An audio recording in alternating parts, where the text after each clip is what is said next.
Hi folks, welcome back to our channel where we talk about work, travel, lifestyle, and how to balance it all. In today's video, we will be covering the topic of digital nomads and why it resonates with us. We will dive in a little history and talk about general concepts and share our own experience with traditional work environment and remote work and traveling.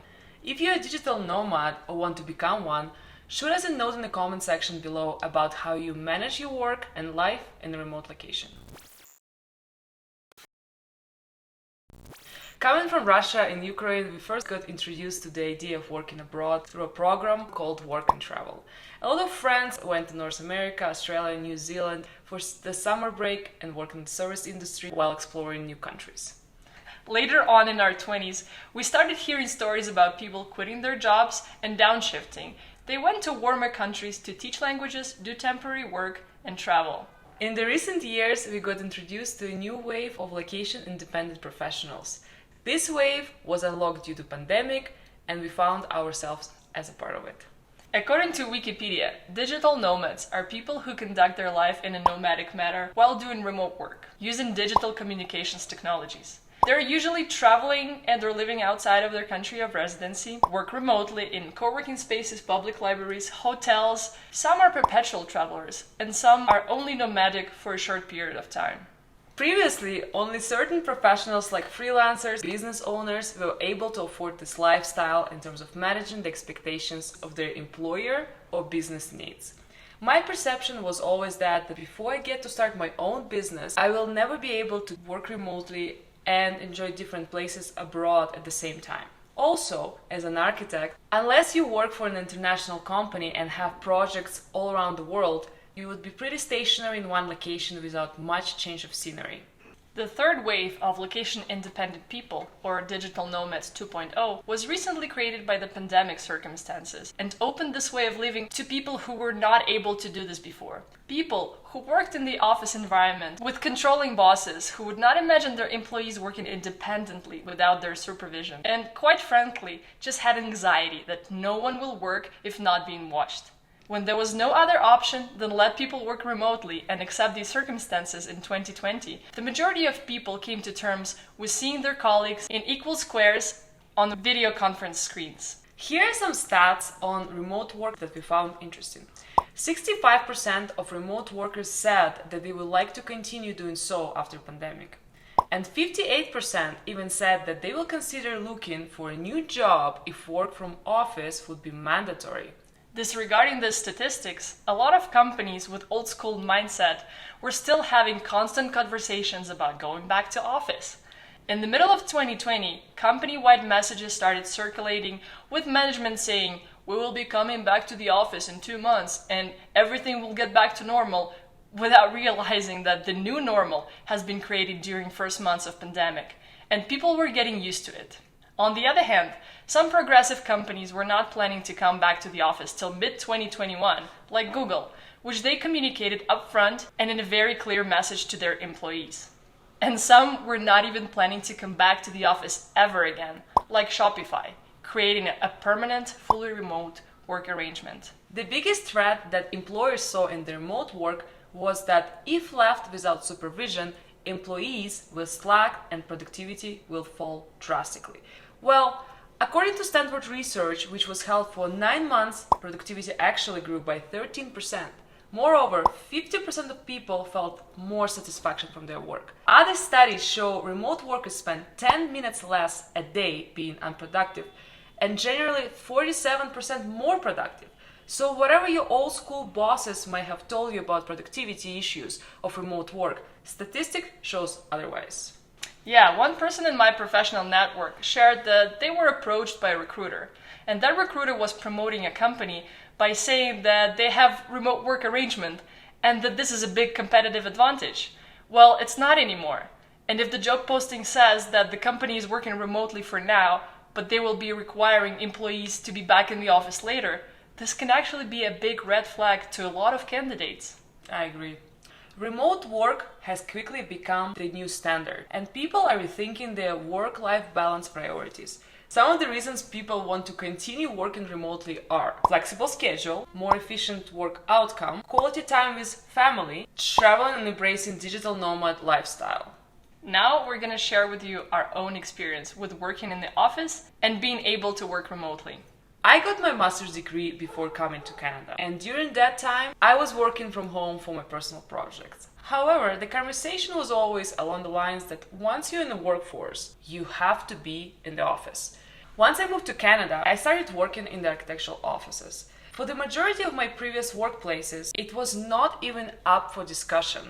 People would gaze over their colleagues' spots to see who is in place by which time. To me, that was always odd and seemed archaic that productivity is measured by the depth of imprint on your chair.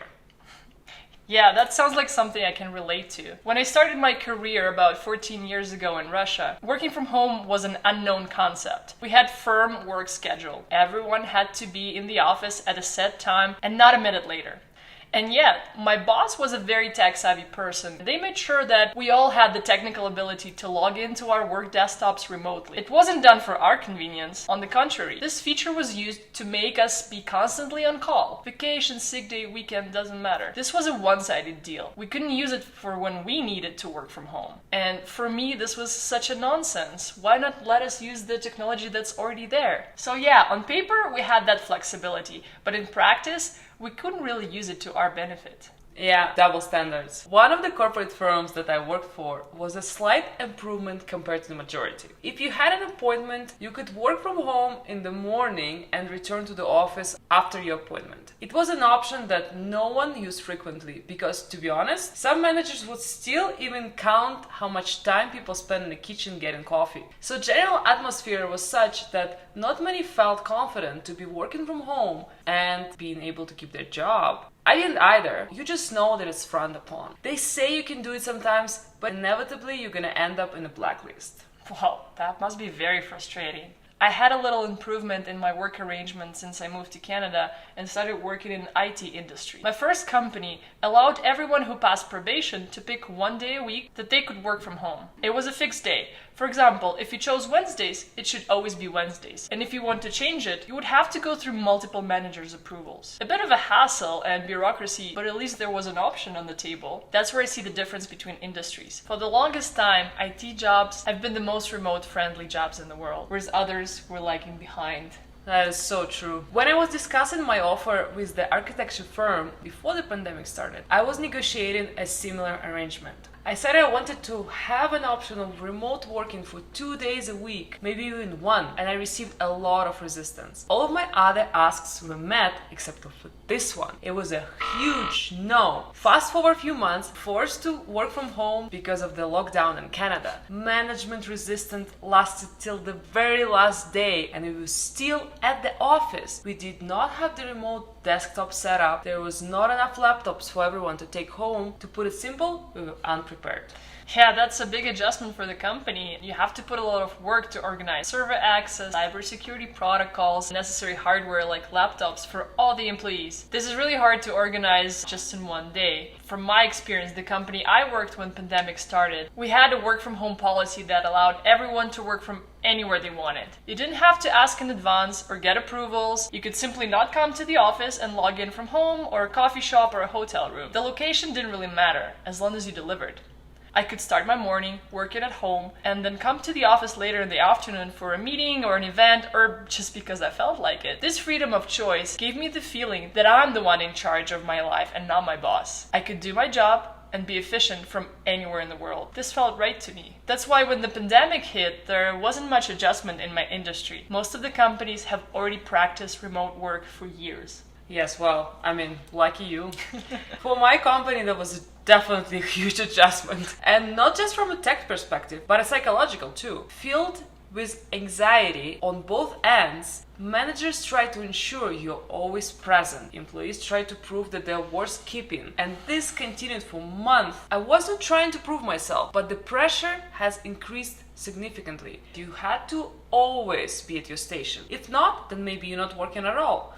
Messages were flying at 2 a.m., 6 a.m., 10 p.m. It was like business as usual. I started to realize that I'm burning out big time. And of course, then the conversation about going back to the office started. Of course. We will pretend like these 2 years never happened and just go back. To the past? To the past. Very quickly, I realized that my productivity, my views in the workplace, and my personal beliefs have changed, and I'm not yet ready to go back to the office cubicle.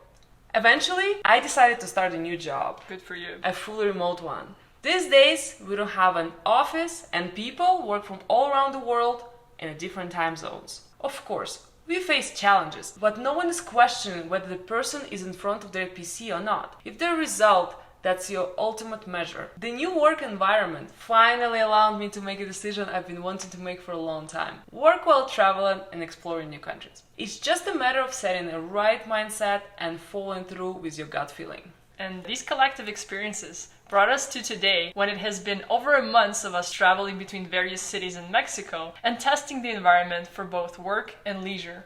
I just realized that it's exactly 1 month since we came to Mexico, so we're celebrating. Cheers! We grew to be thrilled by the opportunities of choosing where you will be next, curating your own experience and coming to the terms with the city structure, with weather, with the infrastructure condition, and the cultural part, of course.